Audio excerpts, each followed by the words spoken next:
everyone. It's John Galante, president of AE Ventures, here with another Builder Innovator webcast. This is episode 2 in our series, The Pulse on Luxury Home Technology, on which we are partnered with the Home Technology Association. Josh, it's great to see you again.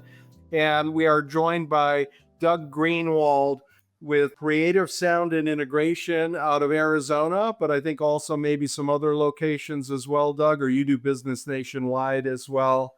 And also by Zach Fagan, who's with DSI, a luxury technology based in Greater LA, kind of the Beverly Hills and multiple locations there. Our topic today is wow projects and the wow collaboration that results in the great results for luxury clientele.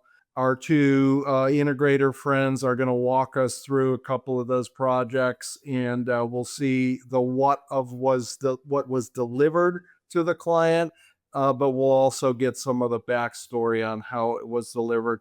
Zach, you're up first. Tell us a bit about DSI Luxury Technology first, more than I did. Before you jump into the Sorbonne project. Sounds very French.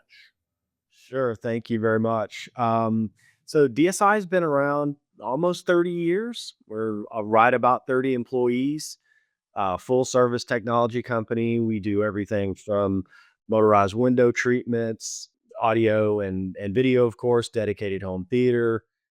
We take care of the network, access control, etc. We specialize in the custom end of the market. We take care of projects from Montecito, Santa Barbara, down to Manhattan Beach, which is about an hour and a half spread. Most of what we do is in the west side of Los Angeles, so Santa Monica, Malibu, Beverly Hills, et cetera, West Hollywood. And beyond the stuff that you do, the products that you deliver for the client and integrate for the client, talk to me a little bit about what you feel the differentiators are in terms of the benefits delivered or the feeling delivered to your clientele as well.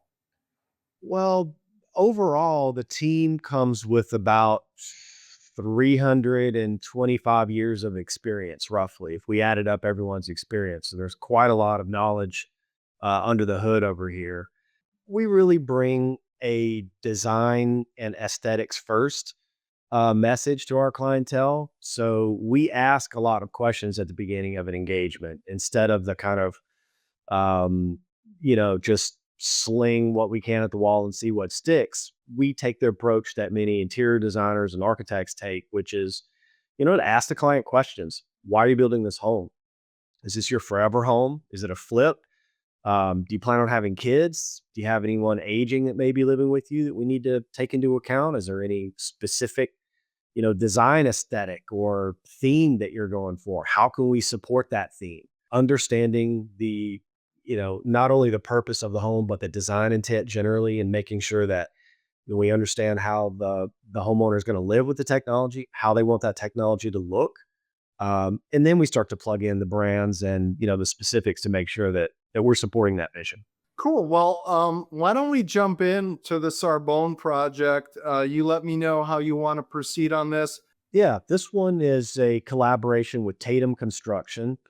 It's kind of unique because this project is a spec home, and it has a very unique group of stakeholders that are leading the project. This is actually our first collaboration with Tatum. They're a fantastic builder. They've been around since the early 2000s. Clay Tatum is the founder and owner of Tatum Construction. Are they a design build company, or are they partnered with architects on their projects? They're partnered with architects. Yeah, they are primarily a construction company. They build several, homes a year, anywhere from 8 to 10 homes a year, and really specialize in the more luxury end of the market, of course, anywhere from, 1,700 to 2,500 a square foot range. Cool. Thanks for that profile. Well, let's get into the project. Yeah. Okay. So it's 13,000 square foot modern home. It's in Bel Air, California, and estimated sale price on this one we think is going to be around 40 million. As you can tell, it's very kind of modern in its floor plan. There's no curves at all. It's a very I wouldn't say compartmentalized, but it's definitely got a very modern kind of floor plan and layout. So this is the basement level, not a whole lot going on there. So there's the ground floor. Again, this place is about 13,000 square feet, so you can see that these rooms are pretty large. The left hand side there, you can see there's no supports there at all. There's enough structural steel, so it's just totally wide open. You walk in, it's just completely wide open. The lot here is relatively small. So the home that was there before was tiny. It probably built in the 50s. That was bulldozed, and they've really maximized the square footage on the lot there. It's hillside, of course. Quite a lot going on. It's still under construction. So this project is, they'll probably deliver it maybe next spring, something like that. So quite a lot of activity going on there. All right, and here's the upper floor. Again, this is really it. There is an ADU here as well, which is kind of hidden in this floor plan. This particular property's got a really unique limestone cladding on the exterior. They went to Mexico to this real specific limestone quarry and worked with the masons down there and the quarry to get a real specific type of limestone. And you'll see in the next couple slides kind of how that comes together. They have a really cool hidden gutter system where you don't see any of the gutters around the edge of the roof line at all. It's more or less a flat roof. You don't see the gutters coming down the side, the drains or anything. It's all totally hidden. Super resilient building materials, fire resistant features. There's almost nothing on this property that would burn. No wood exposed or anything like that. It's glass, metal, stone. Is that something you're seeing more so in California after the fires? You did this specific Palisades Sure. podcast series, so like we don't want things to catch on fire anymore, do we? Absolutely not. It's actually something that we've been doing for quite a while. It's just got a magnifying glass on it now, given the Palisades and the fires that have happened in the last the year. But yeah, there's definitely much more of a focus on it now. The wildfire danger is just too much to not to focus on. In the wake of the fires, is even for the mainstream market, are we getting to more and more fire resistance built into the code, or are they working on that? I'm just curious. No, they definitely are. What I was kind of alluding to there is a lot of the building code has already been updated. They have outlawed years and years and years ago, they outlawed stuff like wood shake roofs, stuff like that's long gone. Untreated, raw wood on the exterior and on any buildings is, completely, against code now. There's all kinds of, specialized vents, attic vents and stuff like that that are spark resistant and ember resistant, because that's really how wildfire spreads for the most part. Is these embers get brought up into the air, they get carried some distance, then they land, and that's how really the fire spreads. Yeah, So a lot of that stuff is already built into the code, but this property is, I mean, super fire resistant. gotcha. Um, it's What I got some love here, Zach, is that you are knowing this much detail about this home well before it's built. And that just shows a great collaboration and the forward thinking design. Like you mentioned, DSIs into design early on. And this is like a really key point that I love for custom builders to know as there's guys like you and Doug out there that like you're not just into technology, but you're into the whole envelope of the home. How do they live? Like some of the things you brought up in the discovery process, and that you're part of these discussions where you know all these unique details of the home. This shows the builders out there too, like what a great collaboration with a technology integrator like you are, because you knowing these things brings so much to the table about the conversations that you have the back and forth with the builders.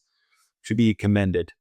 No, thank you. I'm a architecture buff anyway, and I've been in the construction business since I was a teenager. So I'm very much interested in all aspects of the build. It's fascinating. So here you can see some detail there on the left-hand side. You can see this super, super heavy duty steel bracket system that the stone hangs on. Everything was sourced from the quarry in Mexico, but it's being customized and the tiles are being built there on site. So here's some renderings, some interior renderings. This is technically what they call the theater, but you can see it's very minimal, right? Straight lines, everything's low profile. But this room really it butts up to the gym on the right hand side. There is a gym, and it's the home is really more of a family kind of vibe, right? It's not like this dedicated cinema. We're seeing fewer dedicated cinema rooms. They're like the dark kind of quiet room where you go and watch movies. We're seeing a progression toward a more flexible space. It's a 100-inch or so TV, a little bit of a seating area, and that's it. It's kind of another view of that area. Again, a lot of what you're not seeing here is the technology, right? And part of the way that we were able to hide all that technology is we had a design agreement, right? A design service agreement with the main stakeholders here. And we had all those conversations in the very beginning. We don't want to see a bunch of holes in the ceiling. We don't want to see, touch panels everywhere. We don't want to see, iPads and keypads and all this stuff. We don't want to see thermostats. We don't want wall acne. We want to see, we want our design to shine. And how can we do that? So we put in remote temperature sensors, and we made them match the either the hardware or the hardwood. We remoted all those T-stats to the main head end. We put in invisible speakers. And when the aesthetics need to come first, that's the solution that we deploy. I think we've been on the soapbox on early involvement of the technology integrator with not just the builder, but with the architect, kind of at the project ideation phase. And we come at that with a lot of different reasons for it. But just this whole idea, it's as simple as, if you want invisible technology, you ain't going to get it if it isn't early designed in, right? We're going to be forced into a retrofit in a new product base, on a new home, if we don't have that early involvement. So if you want that to be an option, you need the earlier involvement. Yeah, 100%. I was gonna say absolutely. And I'm in the Los Angeles market and worked at the same firm that Zach does, at DSI Luxury Technology, for 16 years. And often we would be brought to a project late in the game, a super high-end build like this. And then they're like, now we're having the conversation on technology and all the cool stuff that Zach has helped integrate into this home wasn't really an option unless they paused and did expensive change orders, or just couldn't have been done at all due to the particulars of that house. And you could tell how the technology is augmenting the living experience here and serving the needs of the home and being invisible versus tack on stuff, right? So look at the clean lines in this picture. And if you had a bunch of speaker grills in the ceiling, it would detract from that look. 100%. So, absolutely. This is a great way to do that. Indeed. I find that a lot of the engagements that come our way are, the opposite of this. And I have to kind of say, all right, wait, hold on. I don't want to be the bad guy. So let's figure this out. Whether it's, a mini split that no one thought about to cool the head end that's generating 35,000 BTUs of heat. You can't just vent that out with a little 4-inch fan, or 6-inch bathroom fan. You have to dump cool air on that kind of heat. And that's an expensive change order. When I come along and say, hey, we're going to need that, it's $50,000 or whatever it is from the HVAC contractor, or I need 5 more 20 amp circuits, or whatever the ask is, that stuff needed to be there anyway. It was always part of the budget. No one just no one added it as a line item. And I'm just highlighting it now toward the end of the project, or, toward the construction phase. And now I'm the bad guy. And if I could be in that engagement earlier and say, okay, here's what we're planning for, from a technology perspective, here's the infrastructure that's needed. Go ahead and put these items in the budget, right? So that it's not a change order later. So again, you can see, some really bright and airy rooms here, but what do you not see in these photos, right? So I'll save you the guesswork. The linear lighting is saving downlights and, sconces and other light sources and fixtures. You don't see that anywhere. So what you're getting here is, of course, this is all warm dim, right? So this is not tunable or anything like that, but it's a really nice warm dim linear that they put in. And in this way, you get that kind of ambient light, right? You're not seeing the light source anywhere, which is very important to the designers here to make sure that there's no, light bulb, light source anywhere that's going to hit your eye directly. It's all a diffused kind of soft light, which gives you a really, kind of warm and fuzzy feel in almost all the rooms they've done this. And do you guys, is that done with a lighting designer's involvement, or do you guys do your own lighting design, or is it kind of a split? Sure. Sometimes you We do sometimes. some lighting design, without doubt. It really depends on the project. Many of these projects that are in this range, the 40 to, well, more like 25 to 70 or so $1 million projects, there's always a lighting designer, and they have a lot to say about how fixtures get chosen, and how the placement, and just generally how it's all going to come together. There was a lighting designer on this one as well. And this particular firm has interior design in-house. So they do architecture, space planning, urban planning, as well as interior design. One thing Again, I wanted to interject here too, which is a good point to kind of highlight the fact that the integrator is part of the lighting discussion is something fairly new. Integrators have been doing lighting controls for many years now, but to actually be part of the fixture specification in working with lighting designers, and some of the best, well, the best lighting fixtures, period, available anywhere on earth are now sold through the integrator channel. And that's important to know. And why is that the case? Because this is new. In the last 10 years, this has happened. And in the world of LED, dimming performance varies quite a bit. Yep. And what was happening in the old days when the LED was starting out, people were getting bad experiences with the way the light would dim, it would flicker, or wouldn't dim down low enough like things did back in the incandescent days.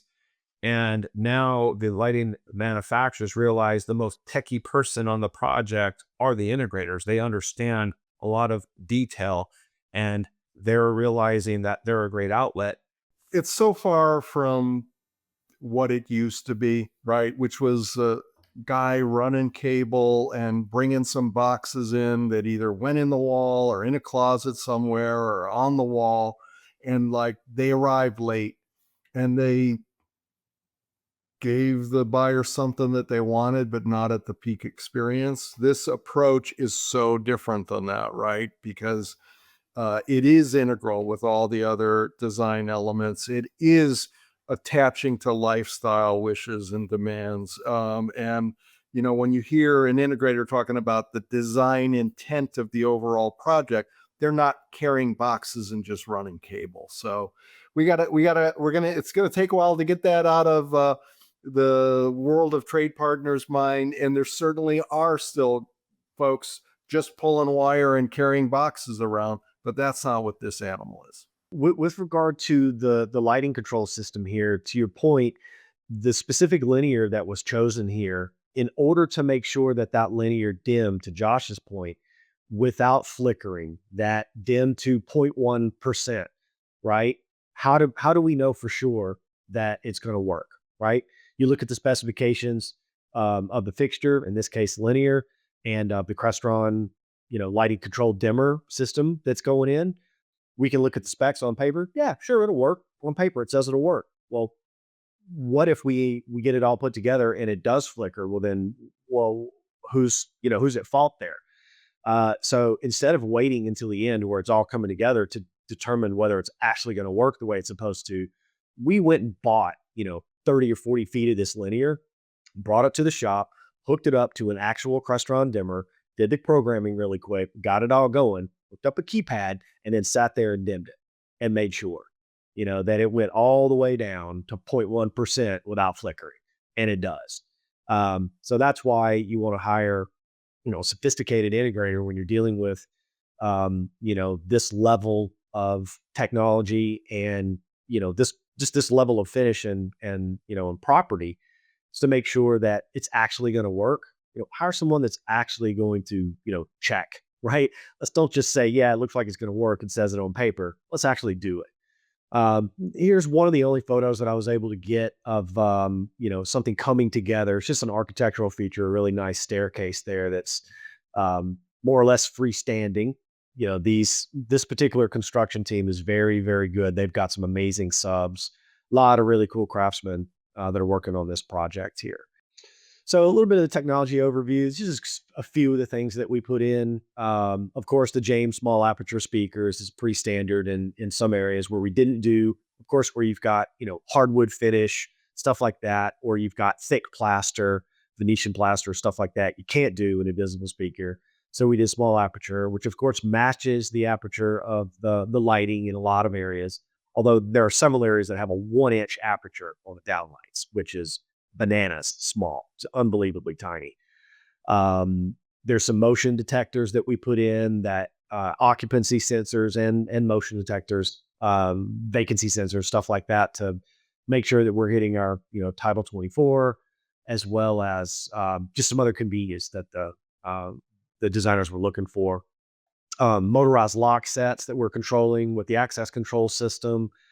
There's one of the Crestron dimmers that's the heart of the lighting system. And then, of course, from a finished perspective, you see there the brass plates. That's a collaboration with a company called Meljack, which is a French manufacturer. Stuff takes forever, 18 plus weeks to get, and almost an equal amount of time to design and plan for. But again, in matching the aesthetic, that was one of the first things that I asked was, what are you going for here? And as soon as I showed them some of these finish options, of course, they fell in love with the Meljack brass. So that's really complementing the aesthetic here. What do you call that little joystick-like switch? It's just a toggle. It's just a toggle switch.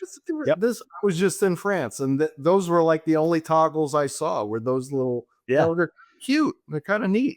Well, they're kind of retro vibes, but what isn't obvious here is behind that toggle is a Crestron keypad. Here's the keypad iteration, right? So this is just an example of our process, right? Where we've got, the Meljack design documentation, what the engravings are going to look like, et cetera. And, the kind of cloud around that button, what we're going to keep the spacing, but we're going to delete this button.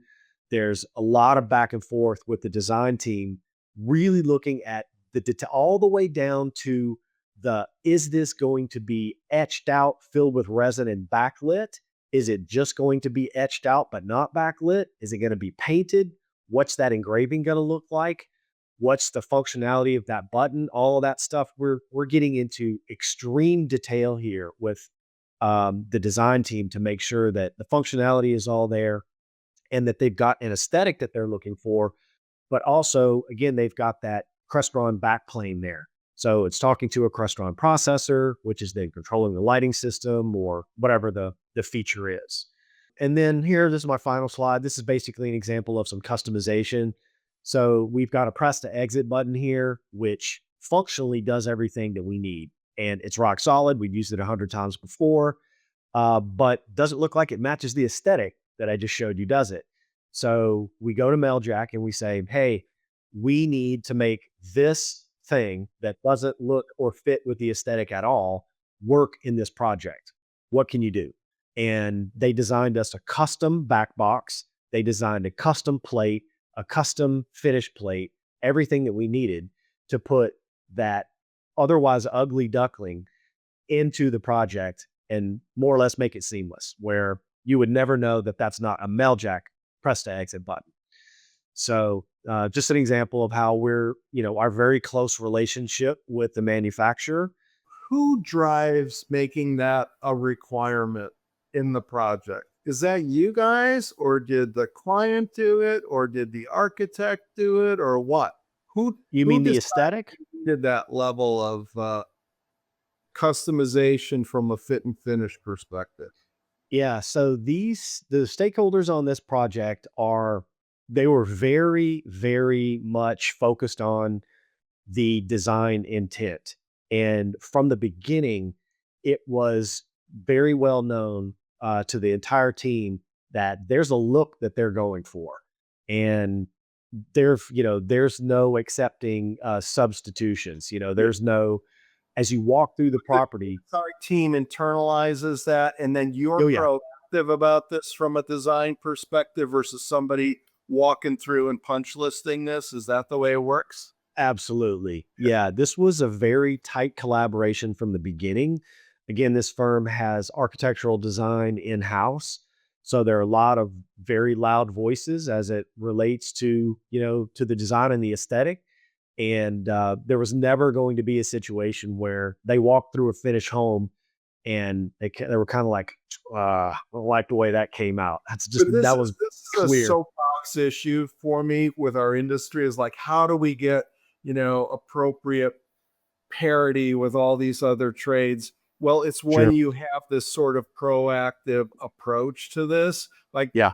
every year when I come back from Europe and we go on like this fall vacation, I'll see the white plastic smoke detector on the 400-year-old wooden, hotel, and like, how can we do this? Why are we? And then this trip, where I was in these medieval cities in these French towns, and they're 600-year-old buildings, and there's cabling all wrapped up along the outside of it. We got to do better. We have to take ownership of it, and it's great to see you guys doing that. 100%.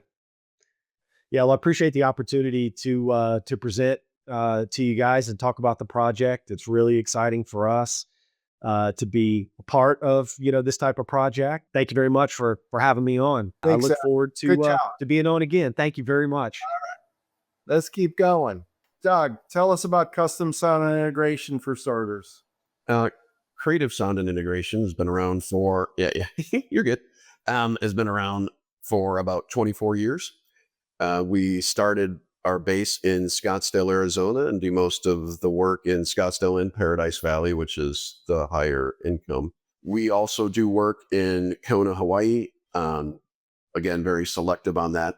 We work mostly on just pure high-end custom, kind of like Zach's company. There's about 20 plus of us in the organization. Everybody's been around in the industry for a very long time. My team has been with me for a very long time, and it's just grown. So it's not a lot of turnover. Mostly the same guys. Like, for instance, my general manager has been with me for 20 years. On the project I'm going to talk about with you, the builder developer that we worked with on this is called Bedrock Development. We have been in a partnership with them for 20 years. They do all the big high-end work in Paradise Valley. Bedrock goes around in Paradise Valley, which again is the highest net income of homes in Arizona, and does little developments. And when I say a development, it's between 10 to maybe 20 homes. This is the third development that we're doing with them. Every home in those developments actually has crushed-drawn home systems in it. They're all very modern, very clean, kind of like what Zach was showing, straight lines, very clean architecture. Talking about service even after the fact, and we talked a lot about getting involved early, which we're involved from the get-go on these from the development side, is even after the fact. So Bedrock Development offers a concierge service to the people that buy the homes in these developments. And we are part of that concierge service for that also. So anything that needs to be addressed, they can access us at any time. Are you providing bedrock with a technology head end to track some of the performance or security or preventative maintenance sort of stuff? Or are you guys sitting at a head end and passing along that sort of stuff? We still do the monitoring and everything of that, and pass that on to them. But again, if there's something needed from them, they can reach out to us. We have a 24/7 line that they can access us and get a hold of us. But are you getting insights into the home that have to do with more than just the home technology and how it's operating? I mean, are you aware of appliance malfunction or leaks or temperatures dropping below acceptable levels and humidity, things that they then need to provide the field service for? Or Yeah, so we can do that to some degree. I mean, like, let's just take the temperature for wine cellars and everything like that. We're monitoring the wine cellar because a lot of these homeowners have very expensive wine collections that if it gets below a certain temperature, we'll get notified and then again notify bedrock or, just schedule something to get out there and take a look at what's going on. So there's no loss in the wine or anything like that. gotcha. Should we keep going? Or Yeah, do you want? this particular house is in Crown Canyon, which I mentioned before is our third development with bedrock development. This started out as a spec house, and it's about a $12 million house. It sold just recently, and we finished it. So in all the homes, like I mentioned, we have kind of a base package of what we do for the technology and everything to keep the cosmetics clean and make everything disappear, basically, just kind of like what Zach was talking about, and giving that nice clean finish where you're not seeing a bunch of wall clutter or things that are out of place in the home itself. In the great room area, is like kind of like what Zach was saying too. I mean, we're not seeing a lot of dedicated theaters anymore or anything like that in the homes. It's more multi-purpose areas or living areas to be with the family.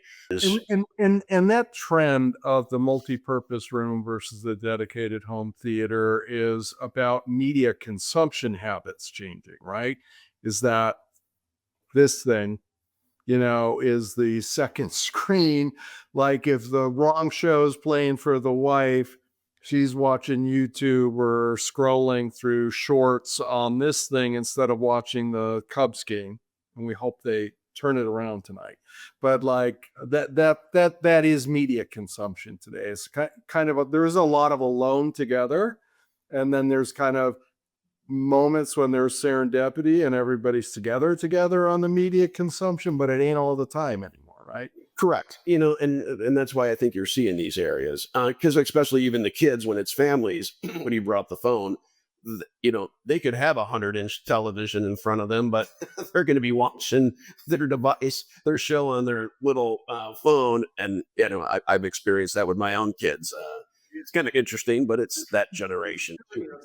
Do you as an integrator see a lot of troubleshooting and advice about this to the TV? I mean, sometimes it's easy with AirPlay to get it up on a TV, and sometimes it doesn't happen. And it's not always clear why it's working or not working. Are you getting more and more questions around that where people want to take the small screen and bring it to the big screen?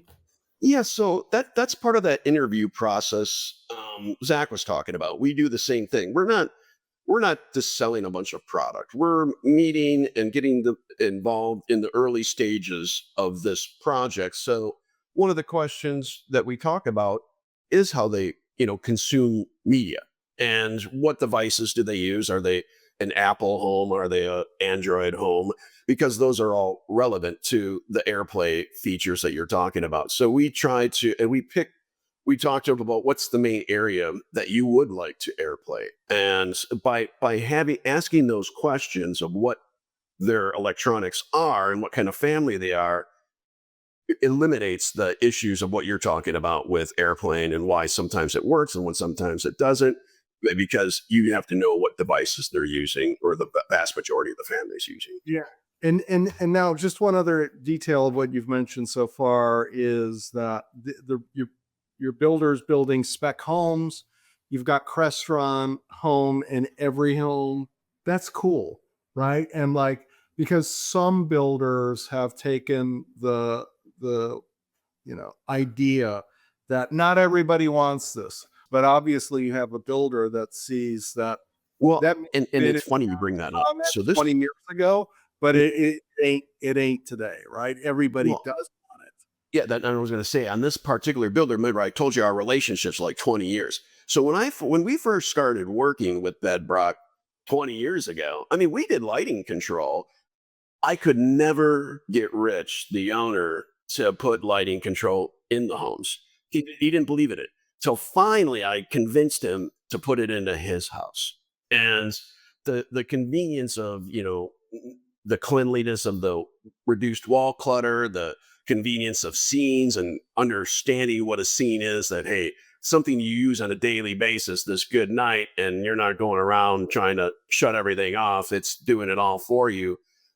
Really took to him. And like you guys were talking earlier, when it comes to, we're getting more into the lighting fixtures and stuff like that. Now, this is a new kind of progression in my integration company, because ever since, let's just talk about Lightapalooza a little bit started, where I think Josh was the one talking about, the manufacturers realized, because they were going after the electricians at first for these high-end fixtures and everything like that. And again, I'm not trying to disparage electricians or anything like that, but most of them don't understand the value or know how to sell high-end luxury fixtures and the advantage it is when you're dealing with homes at this caliber.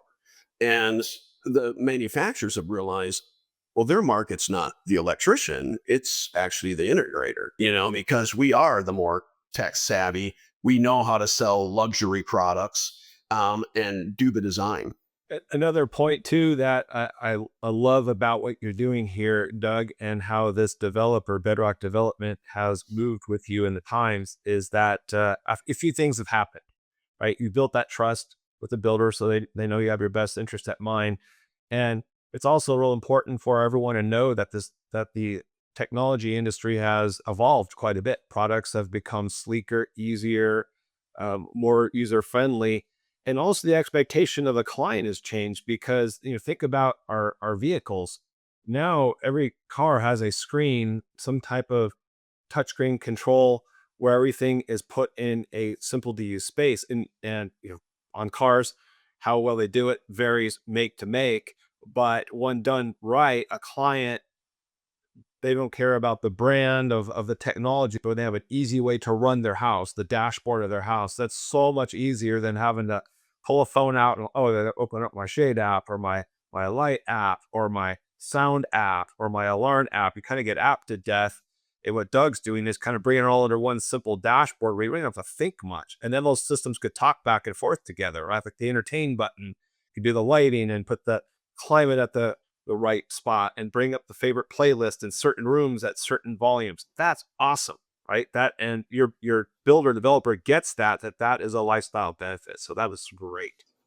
Well, and it's true. Like you said, it's just progressed. I mean, for a long time, our industry kind of shot ourselves in the foot by overselling the technology and not testing it. One thing I love that Zach said, what he did with the lighting, is bringing that into his facility first and testing it. We do that with everything. We don't jump on the latest bandwagon for anything. Any new technology that looks interesting to us, it either goes into our showroom, it goes into one of my homes, or one of my business partner homes, or even my GM, and it gets tested. We want to, make sure it does what the manufacturer says it's going to do, because we do not want to make our clients, or, the developers, or anybody, be the guinea pig and everybody else look bad. And then again, it makes us look bad on that. So, we did everything like you've talked about.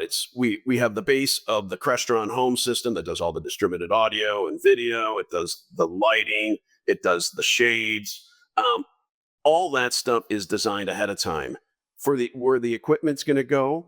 Like Zach was talking about, this is a conversation that needs to be had very early on regarding the HVAC. So in Arizona, especially, we have extremely warm summers. When you're talking, it's 115 degrees outside.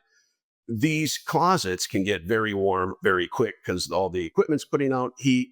And if there's not proper ventilation inside the equipment room, that becomes an issue also. So we recommend doing a mini split inside the equipment closet because it's usually a place that's not seen because they aren't the most beautiful peat things in the world to look at, but they're great for equipment closets because they have their own thermostat. We can set it to what it is. It's designed to control a small or decent sized area right there. So that this like a server room in a commercial building, we need that same temperature control for our stuff. So the equipment works reliably. It doesn't wear out. So we always get involved with that. That's an interesting design detail that you've got a mini split as your AV rack or your technology rack, climate control. That's interesting. Yeah, no, it works. It works beautifully. We've been doing it for years. Yes, it's an expensive,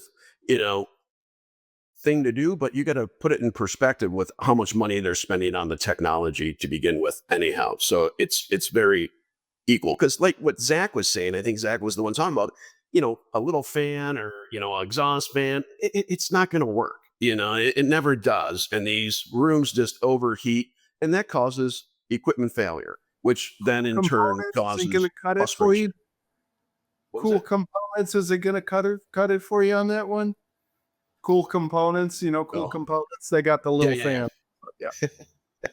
And again, no offense to any of that stuff. I'm not trying to say anything like that. It's just you need something a little more beefy. And you're in Arizona. Yeah. Well, even here in Hawaii, I mean, you need it here too, even though it doesn't get as hot. Another thing, like Zach was saying about easy dashboard, we put a Crestron control touch panel in the main living area on all of our projects because, yes, can you access anything from your phone or the app? Of course you can. I mean, that's a given. But to do something quick and easy, you don't want to have to pull out your phone, launch the app, and then do whatever you want to do. You want quick, easy access to that. So we put like a 10-inch Crestron touch panel in certain parts of the house. We don't litter the house with them. There's usually one in the kitchen, great room area, like in this house. And sometimes also in the master suite, we'll put one in too to control everything. So kind of this is a multi-level home too. I just wanted to show some architecture of it. Just like in Zach's project, very clean, straight lines, very open architecture, design. Outdoor living in Arizona and Hawaii is huge. So this is a hillside house. So outdoor music, lighting, all that is very important. So we have landscape music, we have integration with the pool system. So all of our, homes pretty much have pools in Arizona. So we're also coordinating with the pool design and everything like that to make sure that gets integrated. The actual landscape lighting yourselves? Do you guys design that and do the installation? Like I said, that's the new thing that we're just starting to get into. So that is a new division in my integration company because, I mean, we've been doing the landscape music forever. And so it only makes sense to start getting into this because, again, from a design point of view, and making sure all the technology integrates properly with the lighting system, because you're going to want that landscape lighting on the system. It just is a more seamless experience for us, for the builder, and for the homeowner. So again, to emphasize your soapbox stand of getting involved early and having us, not looking at us as, I hate the term low voltage company. We're so much more than that, We should end the word low voltage. We're the AV guy, right? That's the terminology is the AV guy, and that is like a perception that sticks. And a tool, we could share this in the notes for all the builders out there. There's a form that was built and created. It's called a project technology assessment form. And this form is basically a technology checklist that was requested from a custom home builder committee through the NAHB that I work with. And this is the tool that will allow you to know all the technologies that Doug and Zach do, and things on here that you might not normally think of as an integrator doing, like what Doug's doing here, right? Outdoor lighting, or outdoor technology, and things. And one of the checkbox items is hidden technology, because we're talking about hiding technology, and you could see from the lines in these homes how this stuff's hidden, and to think that's what they're doing. And also acoustic comfort, acoustic design. A lot of these modern homes are very hard surfaces, stone floors, and they could be echo chambers inside. Well, there are all sorts of tricks that Doug knows, and if he doesn't have the experience in house, they work with acousticians quite a bit on theater design, where they can make the experience of speaking and living in the home just right, and not like an echo chamber. Well, there's No, there's you're mental 100% health and wellness issues associated with that, right? If you're struggling to understand what somebody's talking to you about, it really Well, can that's a emotional. big thing, because our average client is, upper, 55 or older. Let's just say that in a lot of these homes where they're, and I'm 56 myself. So Be I mean, careful, Don. Just be careful. Go ahead. I'm 56. So I mean, as I've gotten older, if they're loud, these are all hard surfaces, and the reflections of the sound, it is hard to hear sometimes, because it is so echoey and all that kind of stuff. So Josh brought up a great point on that. I mean, it's very, very true on that. When we did the lighting control, again, cosmetics, making sure where those keypads are going to be was very important. So we didn't do a lot of wall clutter. We did a hybrid system. So in our system, we do this hybrid design, which is a consistence of panelized lighting and dimmer keypad lighting. So in the areas, instead of having a traditional keypad, we'll have a smart dimmer that can be made into a keypad with Crestron. And that way, what that serves for that is, if there is some kind of issue with the lighting system, those dimmers default to control a local load. Granted, panelized lighting systems have this manual override, but for our level of clients, they're not going to go to the equipment closet, find the manual override, and turn it on. And then that just turns on a bunch of lights through the house.